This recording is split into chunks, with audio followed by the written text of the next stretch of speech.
I'll screen cap it, send it to you. I don't doubt that. All right, so when you went back and watched the Christi game, what kind of jumped out at you as things you need to work on this week? Yeah, like more than anything, just like the turnovers. Like when you put yourself in that position and you turn the basketball over, you kind of negate some of the good things that you're doing. Like we shot the ball pretty well in the first half. You don't turn it over. You probably take the game, out of contention, and obviously we didn't because it was a possession game with 8 minutes to go, 7 minutes to go, whatever that stat was.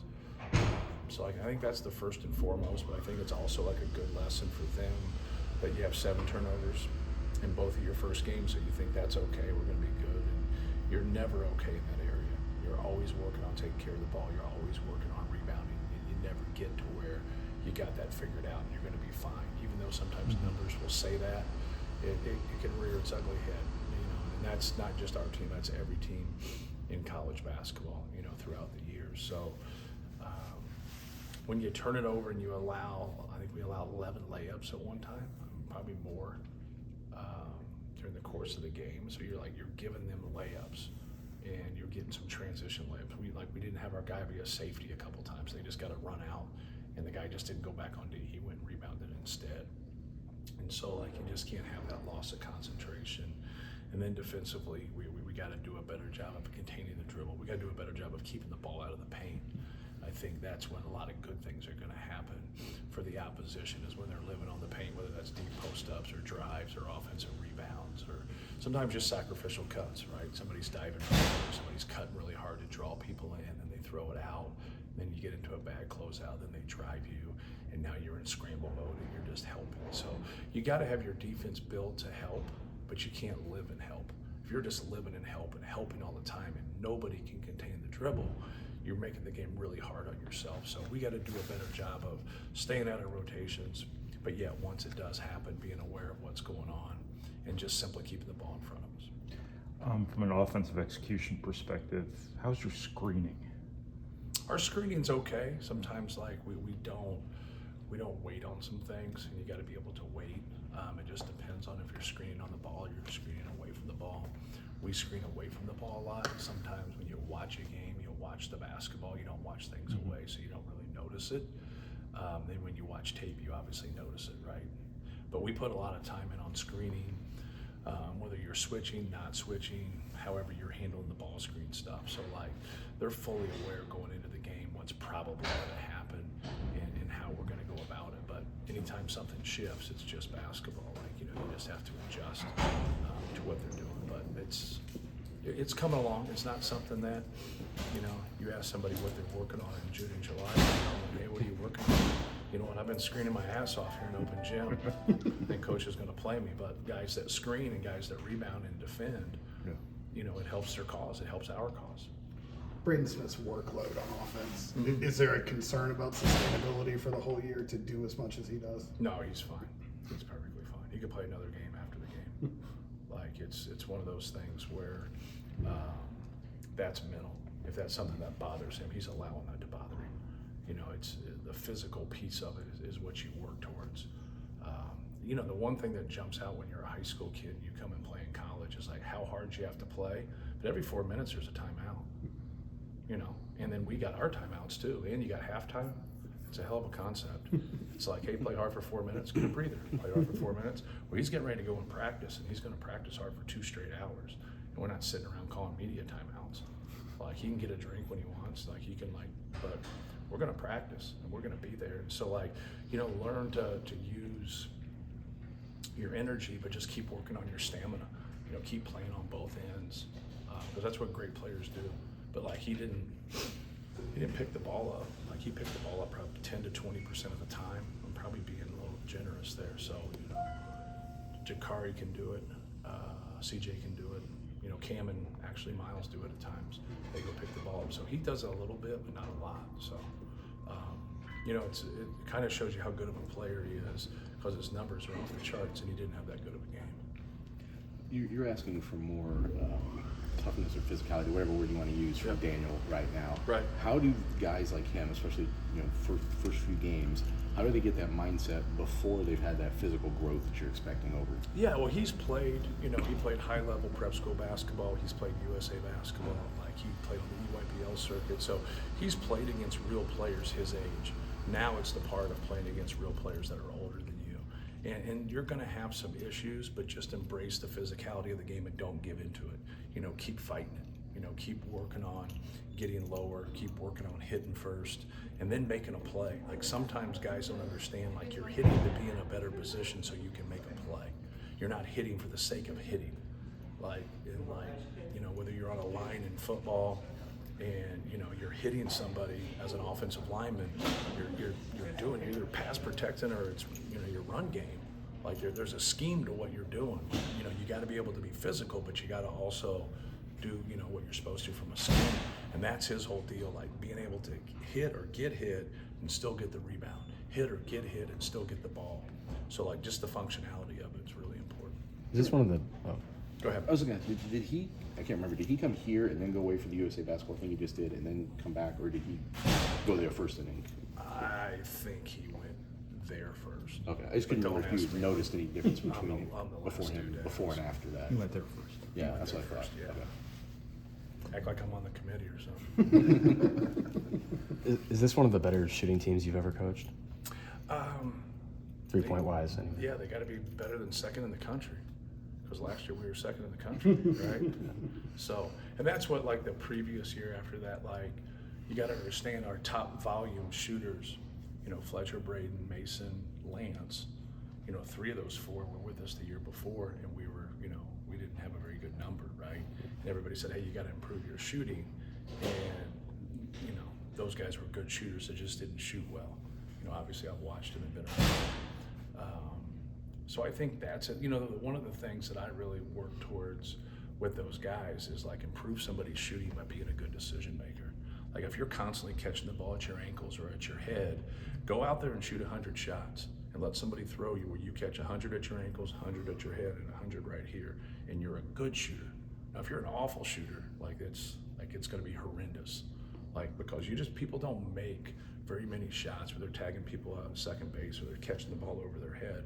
So we work really hard and try to stop them. Hey man, put the ball in the money. Put it there every single time because you're feeding into their rhythm or you're taking them out of the rhythm. What good shooters will do is get out of rhythm and then try to get back into rhythm and still shoot it because they're hungry as hell. You know what I mean? They want to shoot the basketball. And you've normally dropped their percentage at least 10 to 15% by that bad pass. So working towards being better shooters, putting in more time, going game speed, but also the decision maker is key. From now on, watch when people have to catch the ball by their ankles or jump up in the air. It's normally a rebound drill. Yeah. Do you go into these by games with kind of a preconceived notion of how you want to divvy up minutes, or is it all kind of feel as the game It's goes kind on? of more feel than anything. It's kind of like in football, when you have 2 or 3 quarterbacks, you have none. You know what I mean? It's really hard. Whenever you get into these things, you're not 9-2 or 8-3 or 10-1 in football. It's really hard, but those quarterbacks haven't separated themselves, or they're pretty equal. So it's really hard for a coach. What the hell are you supposed to do? Well, in basketball, when you get to this, and now you got 3 guys you're trying to play, and you're playing minimal minutes, you're normally not going to get a whole lot from any of the 3. You should package all the minutes, play 1, but now 2 guys don't play. But with that being said, no one has separated themselves. So how do you grab one out of the fray? Some coaches just do it. They just say well, you guys didn't decide this for me, and I don't really know which way to go. I like all 3 of you. Okay, I'm going to go with Noob. And you 2 guys, you're shit out of luck. And you're just well, why? I don't know. Because no one's rebounded better than the other. No one's defended better than the other. No one's been more productive than the other. And so normally that happens and they make the decision for you. And so now that's what we kind of need. We need that piece of it to kind of solidify where we are. Because you can kind of see the guys who have started, and then you kind of look at CJ Cox. It's going to be a good role right there, right? I thought he should have played a little bit more in the game. But then Caleb doesn't play very much. Raleigh doesn't play very much. And then Will, I thought, did some good things because he played a little bit more than those guys did. And it's just not fair to those guys. Like, but it's also like you got to look in a mirror because you're the ones that have had opportunities and you haven't separated yourself. And now, like Trey Kaufman-Rent has, Daniel and Will were pretty close there, but I think Daniel's ability, just kind of his ability as a lob threat, his ability as a shot blocker. But I think there's going to be games where it's tough for him, and then that's why that depth can really help us right there. But it's not ideal. I saw a moment It's the a other good day. question. No. What's that? Can't- If you got an answer, like I'm cool. I mean, you get help paid a me lot out. more than I do. So there was a moment the other day. Cam missed a couple shots that are high percentage shots for him, and he seemed Yeah. frustrated. Is that just the margin of error you've got to capitalize when you get those Yeah, opportunities? my frustration with it was his 2 shots he passed up. Like, let it rip. Like, you're a 40% three-point shooter. Like, when you take good shots, even if you miss it, you normally give us a pretty good chance to rebound too. Those long rebounds, you're able to get in there and get those. So, yeah, like that, like, I'm not upset at all for him getting 2 good shots and missing them. I want to encourage it, but he got a skip one time and he didn't take it. And there was another one that I thought he should have taken. Not the worst thing in the world, right? But like when that's your deal, like, you know what I mean? Like, he's a kind of that hybrid forward, like the 3 and the 4. But like, he's a 3 and D type guy. He's a good defender. He's a good athlete. He's a good runner. He's a good shooter. But that's his game right there. And so when it comes your way, like, let it rip. Like, and I think all of our guys would say the same thing. Is like, take your shots. Like, help your cause. It gets into a tough mix for those guys because when you like, people want to know like why this guy doesn't play or that guy plays. It gets to that dynamic because as we play, that we need ball handlers. But we also need the strengths of Miles and Cam. You saw how Miles just changed the game for us, offensively. And but we need consistency. We need people that are efficient on the offensive end, but also can help us defensively. Like, the ball's living in the paint way too much for us, and so like everybody across the board is going to do a better job of keeping the ball out of the paint. Now that you're playing Raleigh, is there a niche that he can kind of step into, and Yeah. do you feel urgency to play him to Well, make it worth the while? Yeah, that's the dilemma that you're in, right?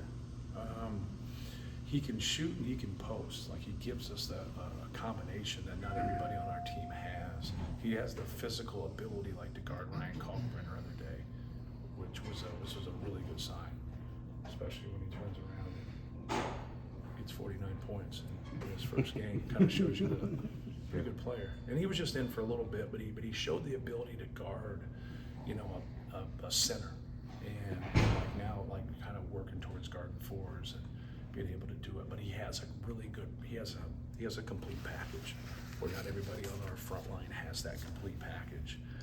But he doesn't have that experience, and we knew there's going to be some opportunity there, but we also knew there's going to be some games, and that's what I would really say about him and those guys on the front line is like we need some guys to separate themselves to help the cause.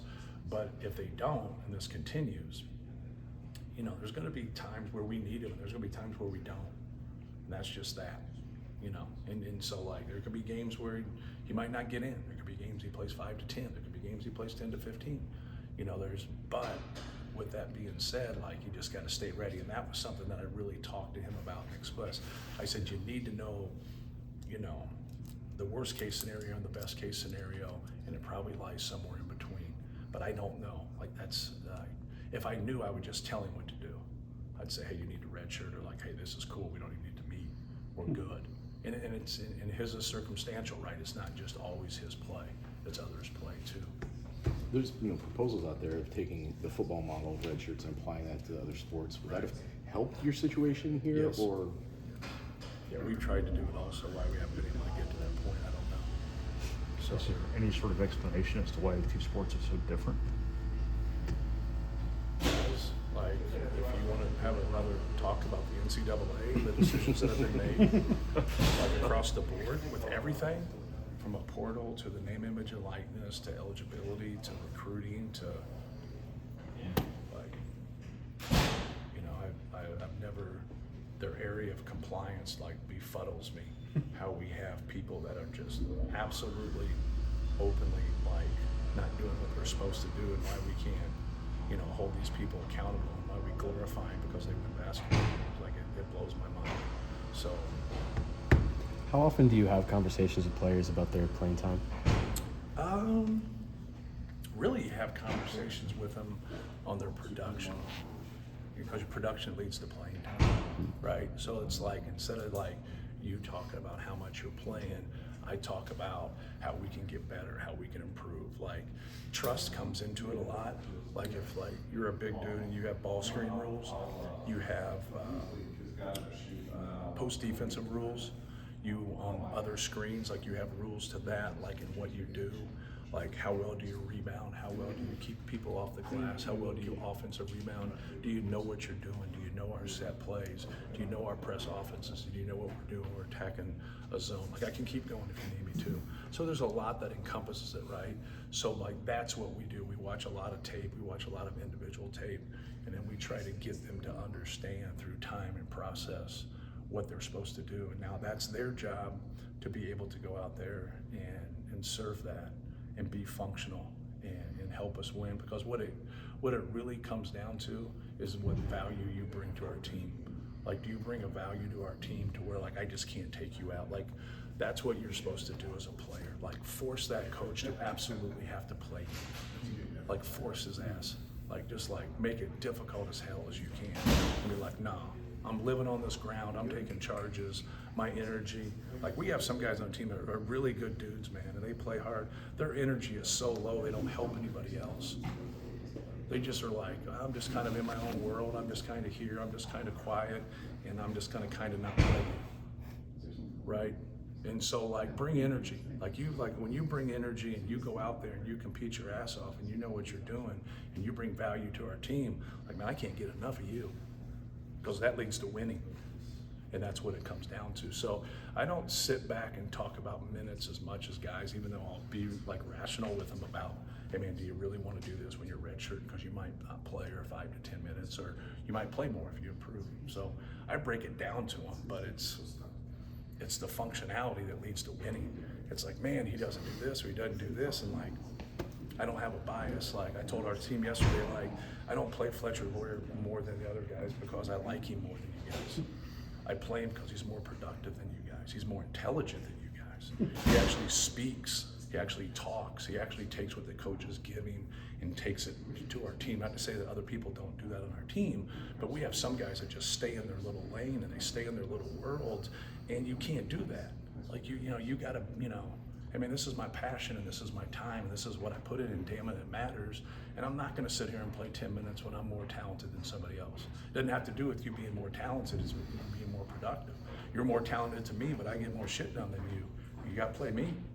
It's not a talent world, it's a production world. That's 2 interviews. I'm not doing one.